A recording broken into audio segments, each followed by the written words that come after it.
Ek was daar in my lewe. Ek het ook op 'n kol gekom en gesê, nee, wat dis te moeilik om die Here te dien. Ek gaan my goed vat en ek gaan loop. En baie kindertjies van die Jesus wat tot bekering gekom het so uit die kerk uit gepad, omdat hy hom in hierdie struktuur van godsdiens vasgeloop het. En disipelskap wil ek amper sê is in ons kele afgeforceer. Jy moet 'n disipel en dan bied ons klomp kursusse en seminare aan oor disipelskap.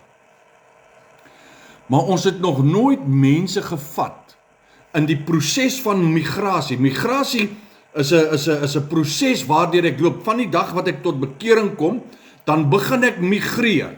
Nee, ek loop. Ek migreer van punt A na punt B. Ek migreer van 'n plek waar God was na 'n plek waar God is. En dit is 'n kopskuif wat gemaak moet word. Okay? Ek moet nou besef, ek moet begin agterkom, wie is ek in Christus? En disipelskap, my vriend, is net die begin daarvan. En ek wil jou vandag vat. Jy sien, hy sê hierso, ek is erfgenaam. Solank as die erfgenaam 'n kind is. Ek is erfgenaam, maar ek besef nie wie ek is nie, ek besef nie wat ek het nie, dan is ek niks anders as 'n slaaf of 'n diensknegt.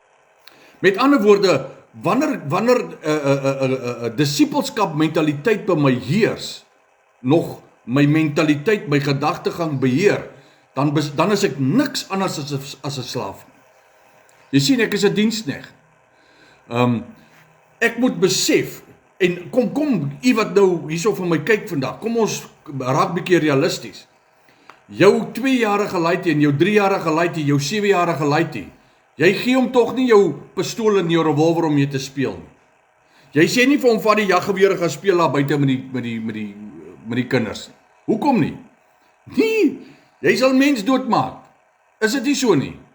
Ja, verstaan jy? Jy wil hom nou saamvat om te gaan jag sodat jy kan sien wat pa doen. Jy wil hom nou leer, jy vat die pistool so en dan mik jy so in, weet al daai fancy goede, sodat hy kan weet hoe om daai pistool te hanteer, of daai vuurwapen te hanteer. En wanneer die regte tyd aangebreek het, dan sê jy vir hom, nou maar luister, dis nou jou beurt, onder pa se toesig, ons gaan weer jag, dis nou jou beurt om daai bok te skiet. Is dit nie so nie? Ja, so jy het hom nou gementor, jy het hom geleer om te skiet, jy het hom geleer om aan te lê, al daai tipe van dinge. Verstaan jy? Dis die migrasieproses waarvan ons praat.